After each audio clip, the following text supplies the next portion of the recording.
And I mean, having a nice conversation is, of course, a part of it. But it's also a moment for open, honest discussions. And, open, honest, it's not easy. It's like good enough, so you gotta be great, and I'ma do whatever it takes. Doing what I love of life, and I'll pay the price, and not stopping even if the shit kills me, even if it kills me. Yes, I'm here. 144, 3, 2, 1. Hello, my friends, and welcome to MattGron Talks. And this is episode 144. And my name is Mattias Gronborg, aka MattGron. And here in this show, I share my scaling up journey, building my company from nothing to something. And of course, with us as usual, my dear friend and co-host, Svea-Malina Landshoff. How are you doing, Svea? Hi, Mattias. I'm doing just fine today on our Friday. And welcome to MattGron Talks 144. This is where entrepreneurship runs smack into reality. And we smack into reality 3 times per week when Mattias talks about different topics. Do you want to share the framework? Yes, we have a framework for you guys, and every Monday we talk about self-development, and I'm sharing my journey growing as a human being and a leader. And then we have the Wednesday episode, and then I share everything I'm learning in the entrepreneurial process, scaling up iGoMoan.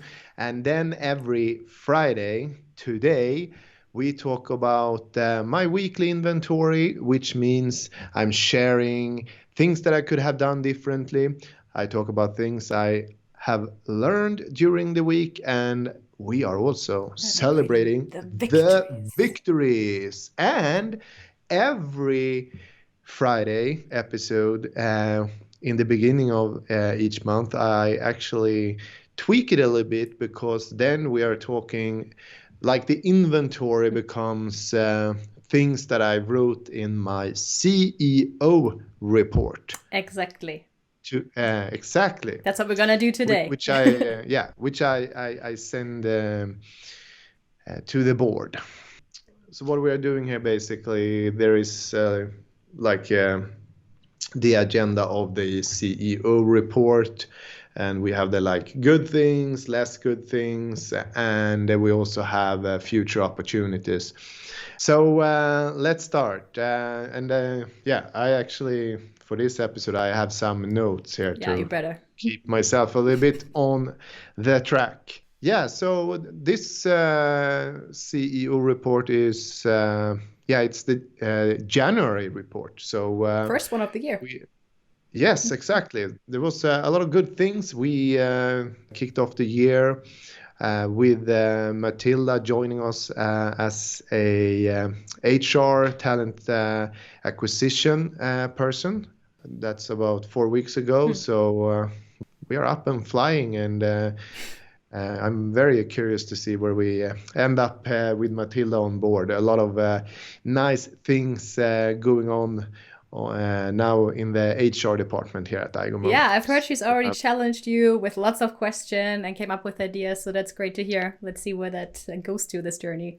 Yeah, I mean, Matilda, she's really on something, I think, improving different stuff to make both the talent experience much better, and also, of course, for all the existing employees here at iGoMoan. So this week she launched a step contest thing. So we have downloaded an app. Yeah, so we are competing against other companies, and I think we are going to walk to the Alps. Nice. Hey, you know what? When you need someone else, I walk usually 8 kilometers per day. If you need some extra steps, let me know. Yeah, I'm technically part of the crew, so great.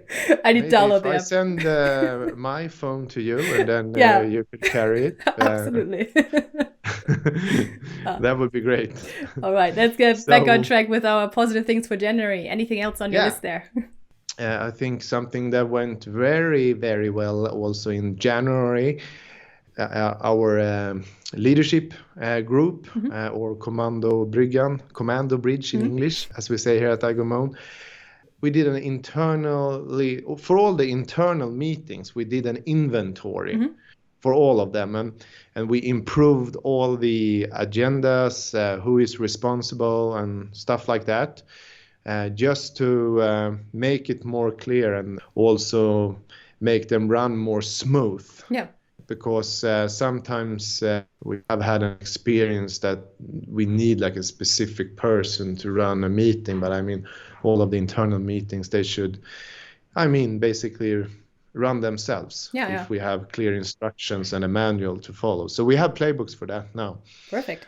And we also, I think I spoke about this in the last CEO report, that I see a huge challenge in the leadership group, that we are not, we don't understand our mission as leaders, and we don't understand communication. We don't have the right type of communication to be able to work as a team. So now we are moving forward with that. I think I'm probably investing about 250 K Swedish kronor this year to make that happen. Wow, okay.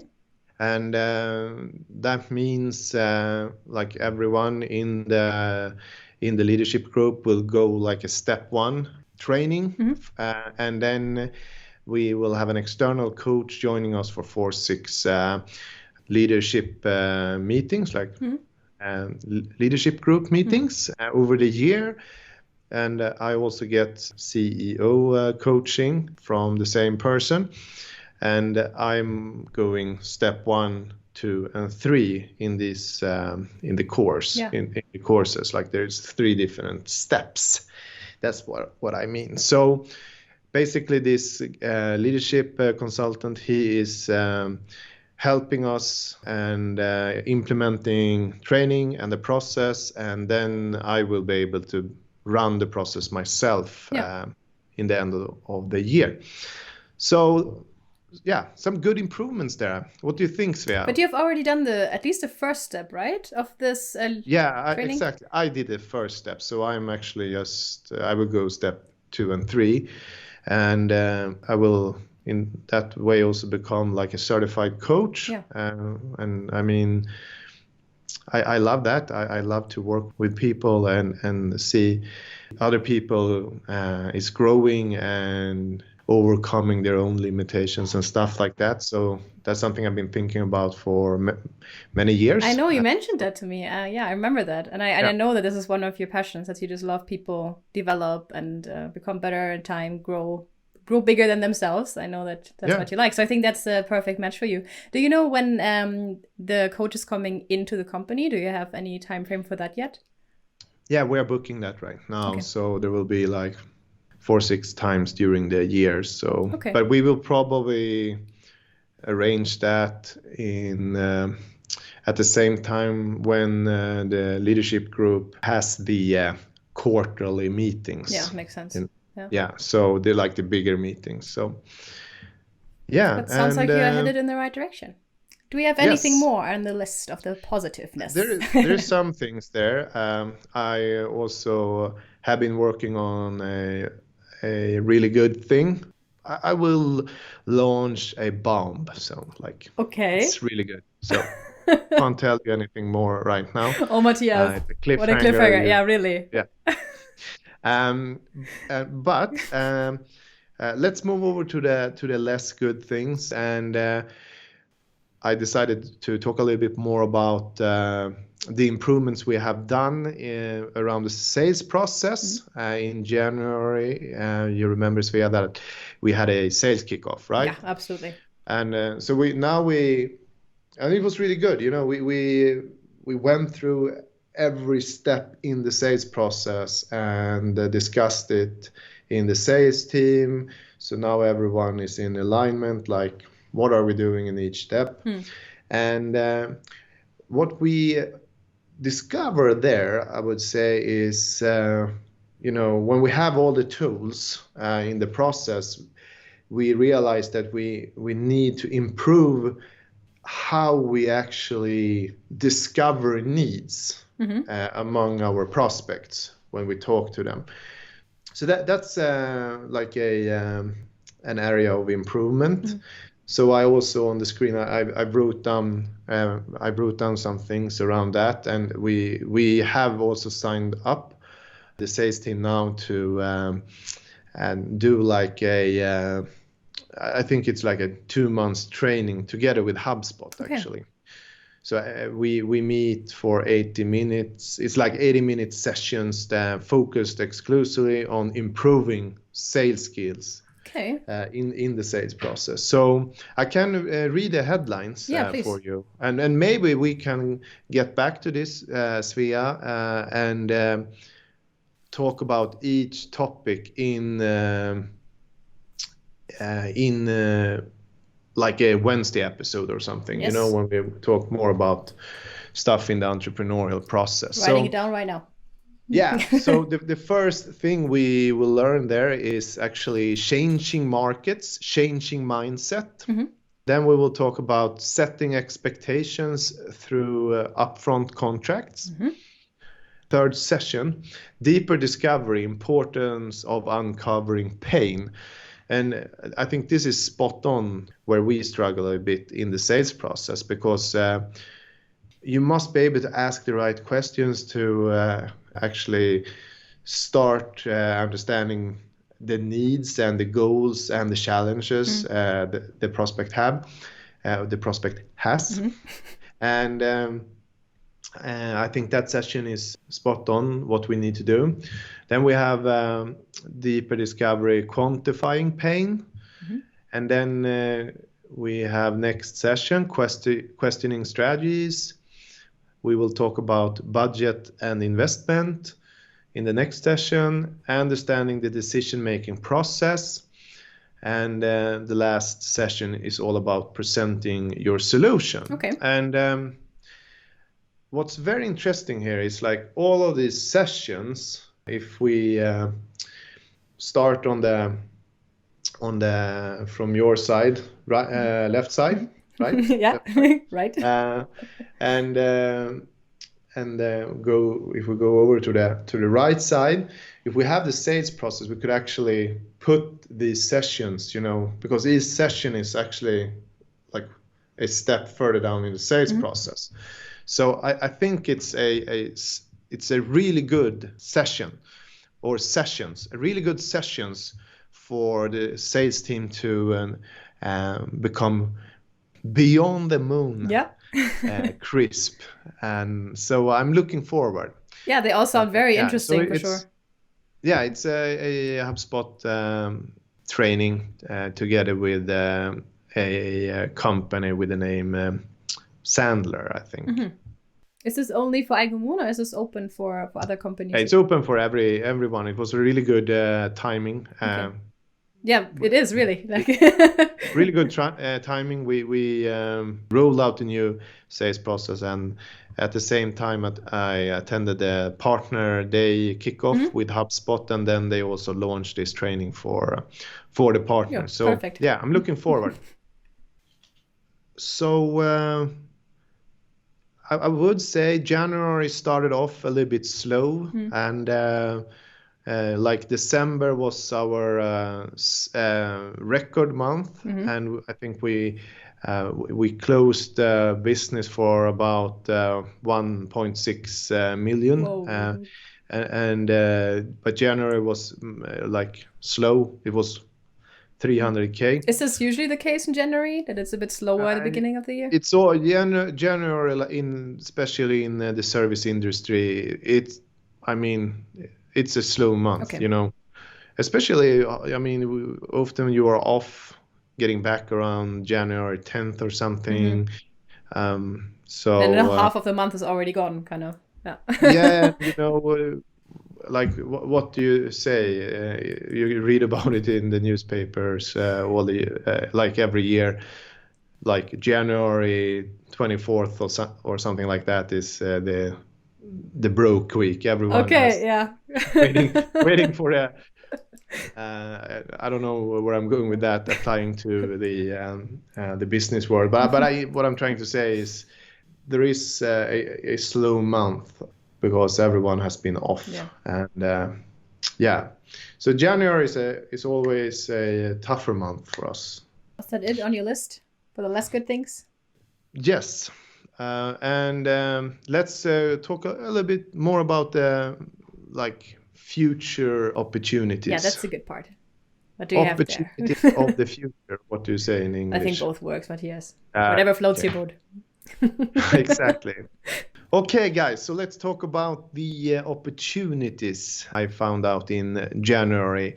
Something that I think is very, very important is something I have been thinking about for a couple of months, and I think I need to transform my own leadership. I need to reinvent myself as a CEO on the leadership side, and I can really see how different patterns, like my habits, like how should I say, not useful leadership habits and attitudes. So I need to rethink them. I'm playing with the idea of, becoming like a CEO Mattias Gronborg 2.0. Okay, so, interesting. Yeah. Any ideas what you're gonna do and what you wanna change? Yeah, I think as something, there's a lot of things, but I can share what I've been working on in the end of January. I can really see that I need to get myself rid of participating in all meetings. Okay. Now as an example, we have every Monday morning we have a team lead meeting, and basically where the team leaders meet and together with Matilda, the HR person, and we are talking about planning our resources, to become much more efficient and get a better planning for the coming week and so on. And this is like a meeting, before Matilda, I was in that meeting, and I could have like a HR perspective, so to speak. But I mean, now when Matilda joined us, it's very obvious. If I'm in that meeting, then she will always look at me when she has an idea. Like, okay, what do you think, Mattias? Yeah. And so just play with that idea, and there is a lot of moments like that in other meetings as well. If I'm if I don't take a step aside, they can't grow. Does it make sense? Yeah, I was just about to ask, but then I understood it right. So you feel like when you're not present there, they also have a chance to figure out stuff themselves and don't have to double check with you every time. And like you said with Matilda, like reassure with you what you think. I think that makes sense what you're saying. And especially now with the HR position that you've just filled, you're not really needed there anymore as the HR person. You have someone now who's taking care of that for you. And you can focus on other things. Yeah.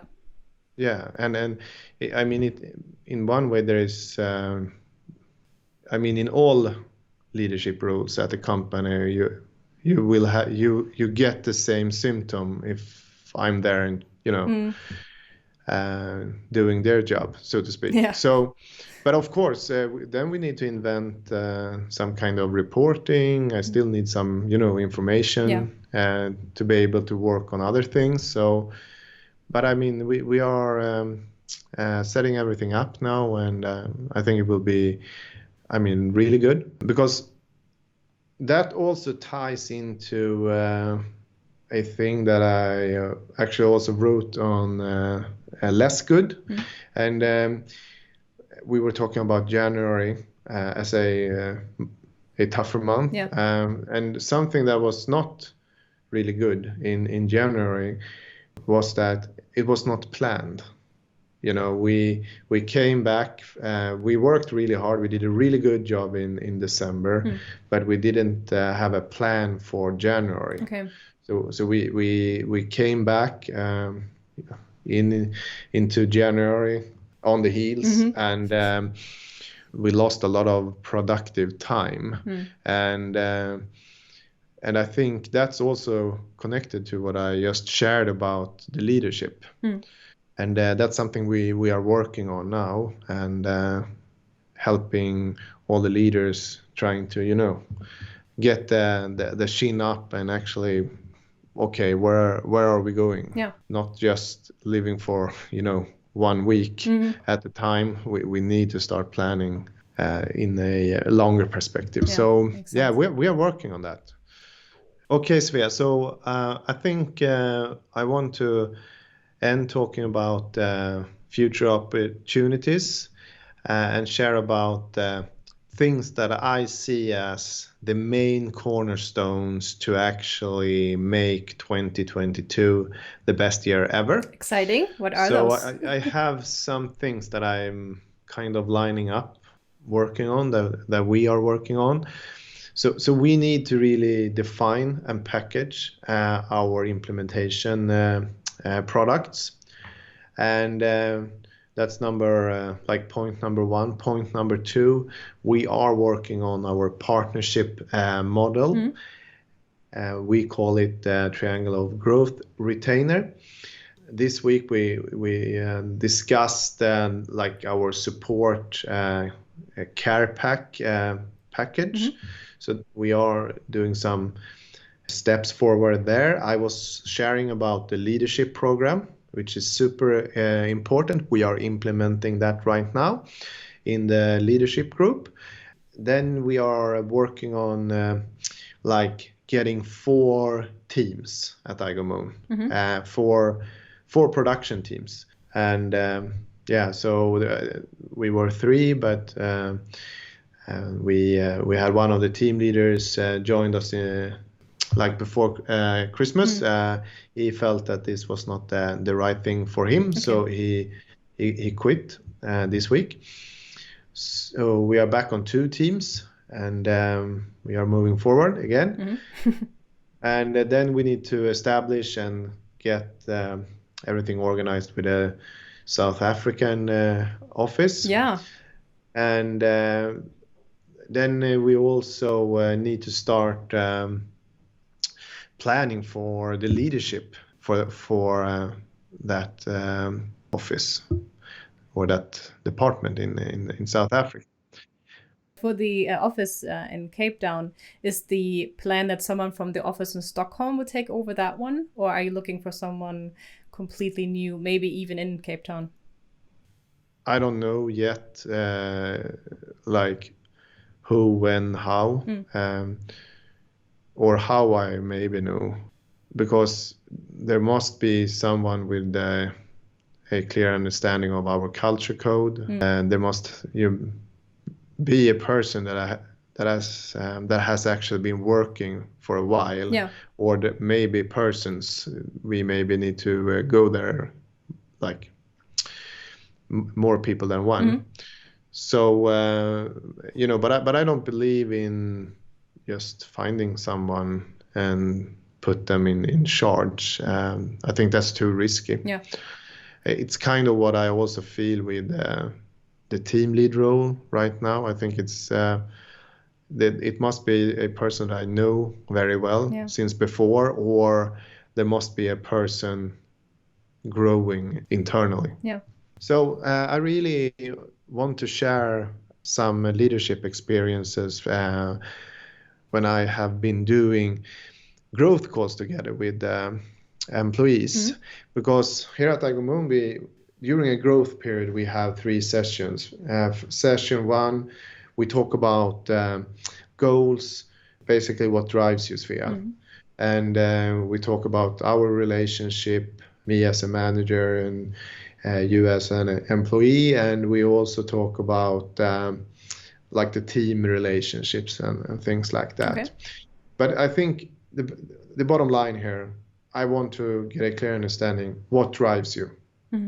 And are you in alignment with Igomoon's vision? It's where do you see yourself?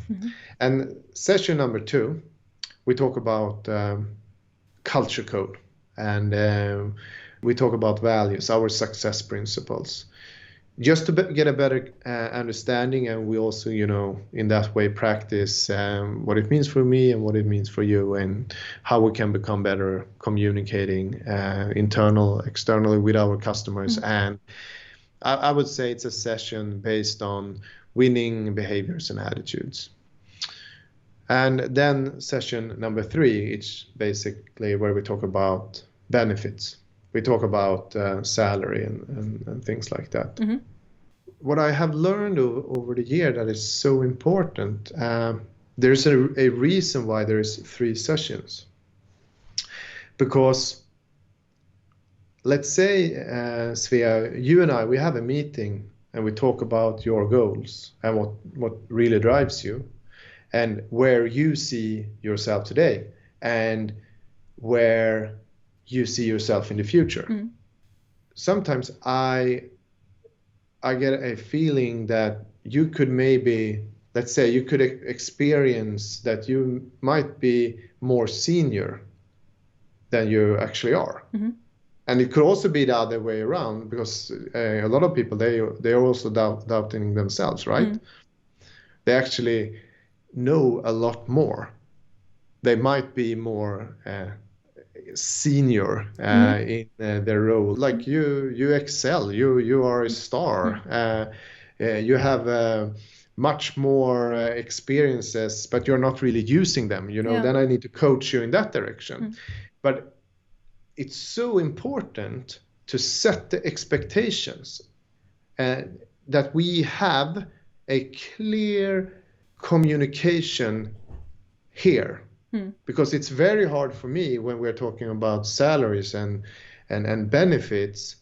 If we are not on the same page here, you will never understand when we're talking about the salaries, maybe why you don't get more paid or something like that. So what I did in the beginning as a leader, in this context, it was that I was very focused on having a nice conversation, like during growth call 1 and 2. And having a nice conversation is of course a part of it, but it's also a moment for open, honest discussions. And open, honest, it's not easy. It's not always a nice experience, but you really need to have it. And that's when you are leading, that's how you actually set yourself up to really be able to level up and have a fruitful discussion around the salaries and the benefits, and find a way forward, where the money also maps with the learning and the expectations in the role. Yeah, makes sense. So I think that's very tied to what I just shared about owning it as a leader. And like when you run your team, Svea, you must be able to do these things. Yeah.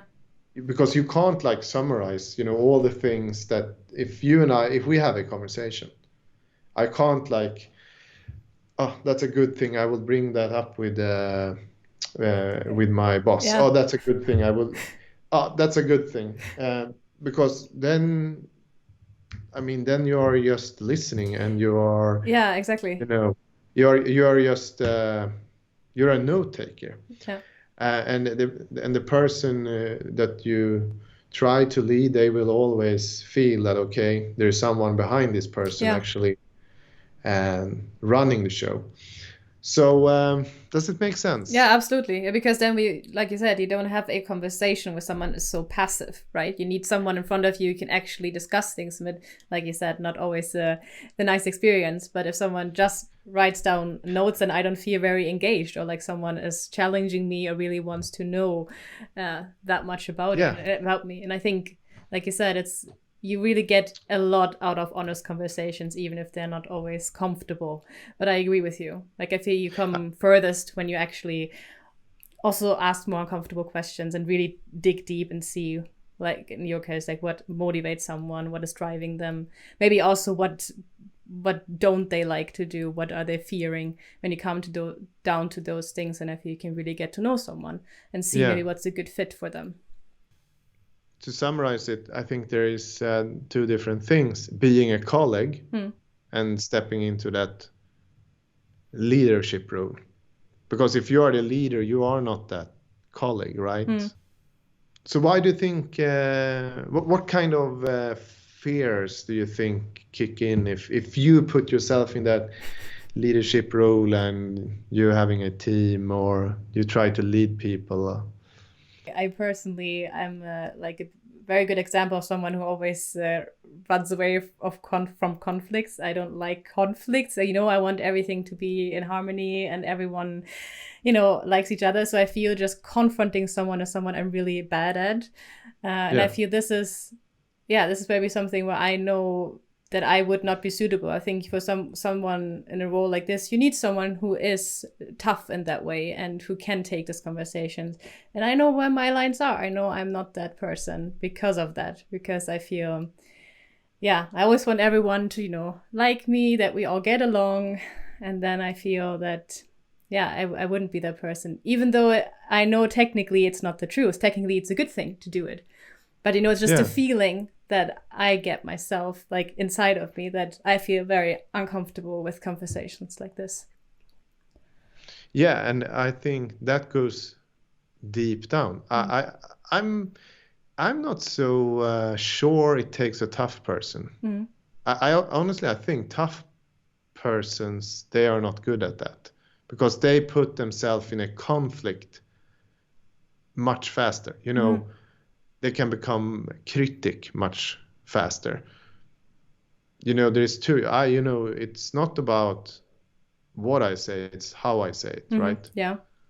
And then I can't take responsibility for your side. I mean, if I share something and you, like open, honest, constructive feedback, and you take it personal, because this is spot on. I mean, it's tough to deliver, but I mean, often when you hit a trigger, like when you share something, that's often because there is something more to talk about.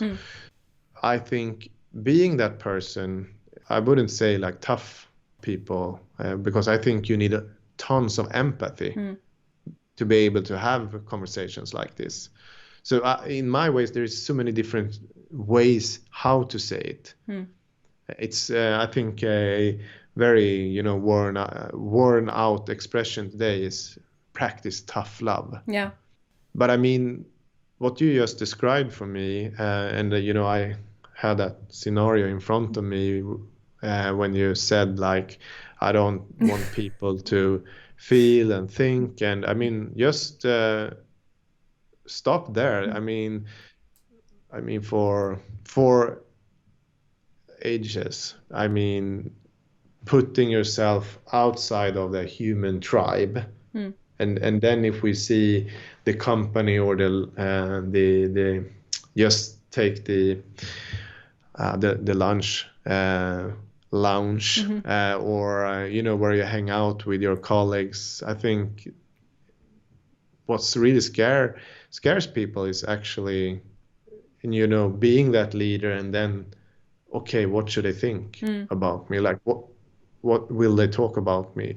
So I think there's a deep fear in every single person to actually stand outside of the tribe, because what we really want is actually everyone to, come along and have a nice vibe. Be accepted by everyone. Exactly. But I mean, just look around. I mean, look at the if it's football or, I mean, other sports. If you decide to play on an elite level, conflict and tension is always there. Yeah. That's what really grows a team. And and of course, in the lower series, people, they are just doing it because it's a hobby. Yeah, it's just for fun, right? It's just a hobby. And that kind of dynamics, they really change when the company is growing. I mean, just comparing like 5 people and 20 people, I mean, you start to create subgroups. Yeah, I can imagine. And first it was like a family, 5 people. Now it's like a class, you know, they're like these kids and these kids. Yeah, but it's natural. It's what happens. You have your people that you kind of group up with. Yeah. But so how did we end up here? I don't know. It was it became a leadership discussion. Yeah, but it was very valuable. Where I shared experiences, but I think it's very valuable because it is actually spot on what I'm working to solve right now. You know, and the problem is just here, right behind the microphone in the chair. You know, I'm the problem. I need to work on myself, and that's what I do. And this is MattGron Talks, episode 144. And if you liked something in the episode, maybe you have a question or something, please post a comment or hit me up on social media. I would love to extend the conversation there, and maybe you have a topic we can bring up here in the next episode. But as we always say, so yeah, hit the bell, subscribe, don't miss the next episode, and have a great weekend, everyone. You left nothing this left. This is MattGron Talks. Yeah, thanks, Mattias. Nothing to add to that one. Then thank you for watching. If you made it till the end, I hope so, because that was the best content. And see you in the next one. Bye-bye.